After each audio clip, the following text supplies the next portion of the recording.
ایک دانا آدمی کی گاڑی گاؤں کے قریب خراب ہو گئی۔ اس نے سوچا کہ گاؤں سے کسی کی مدد لیتا ہوں۔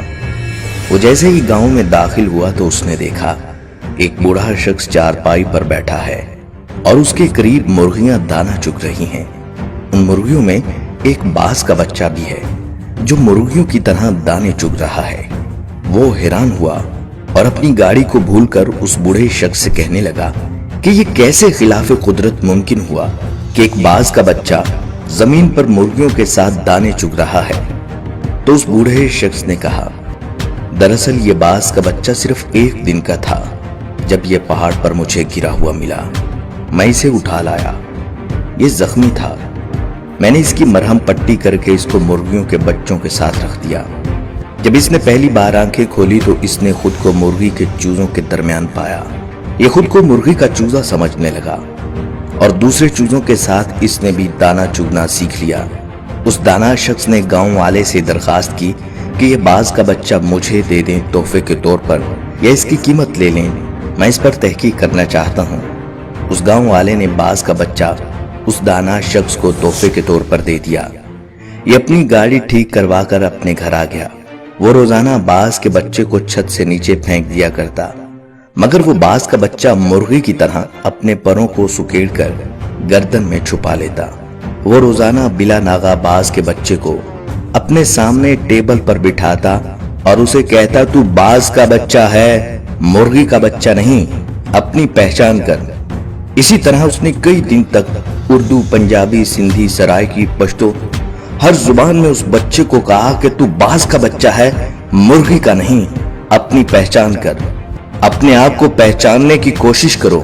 آخرکار وہ دانا شخص ایک دن باز کے بچے کو لے کر ایک بلند ترین پہاڑ پر چلا گیا اور اسے کہنے لگا کہ خود کو پہچاننے کی کوشش کرو، تم باز کے بچے ہو۔ اور اس شخص نے یہ کہہ کر باز کے بچے کو پہاڑ کی بلندی سے نیچے پھینک دیا۔ باز کا بچہ ڈر گیا اور اس نے مرغی کی طرح اپنی گردن کو جھکا کر پروں کو سکیڑ لیا اور آنکھیں بند کر لی۔ تھوڑی دیر بعد اس نے آنکھیں کھولی تو اس نے دیکھا زمین تو بھی بہت دور ہے۔ تو اس نے اپنے پر پھڑ پھڑائے اور اڑنے کی کوشش کرنے لگا، جیسے کوئی آپ کو دریا میں دھکا دے دے تو آپ کو تیرنا نہ بھی آتا ہو، آپ ہاتھ پاؤں ماریں گے۔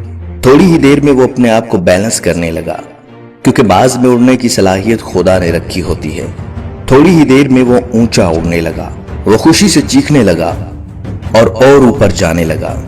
کچھ ہی دیر میں وہ اس دانا شخص سے بھی اوپر نکل گیا اور نیچے نگاہیں کر کے اس کا احسان مند ہونے لگا۔ تو دانا شخص نے کہا، اے باز، میں نے تجھے تیری شناخت دی ہے، اپنے پاس سے کچھ نہیں دیا۔ یہ کمال صلاحیتیں تیرے اندر موجود تھیں، مگر تو بے خبر تھا۔ یہی معاملہ ہم لوگوں کے ساتھ ہے۔ ہماری ایک خاص شناخت ہے، ہم ایک خاص امت کے ارکان ہیں، ہم ایک ایسی قوم سے ہیں جس نے ساری دنیا پر حکومت کی۔ ہمارے اندر اللہ رب العزت نے بے پناہ صلاحیتیں رکھی ہیں، مگر مسئلہ یہ ہے کہ ہمارے ارد گرد بے شمار مرغیاں ہیں، جن میں ہمارے ٹی وی چینل اور اخبارات بھی شامل ہیں، جو مسلسل ہم کو بتاتے ہیں کہ ہم باز کے بچے نہیں، مرغی کے بچے ہیں، جو مسلسل بتاتے ہیں کہ تم سپر پاور نہیں ہو، سپر پاور کوئی اور ہے، جو مسلسل یہ بتاتے ہیں کہ تم بہادر اور طاقتور نہیں ہو، بلکہ بزدل ہو، کمزور ہو، جو کچھ نہیں کر سکتے۔ اگر آج ہم اپنے آپ کو پہچان لیں تو ہم بہت کچھ کر سکتے ہیں۔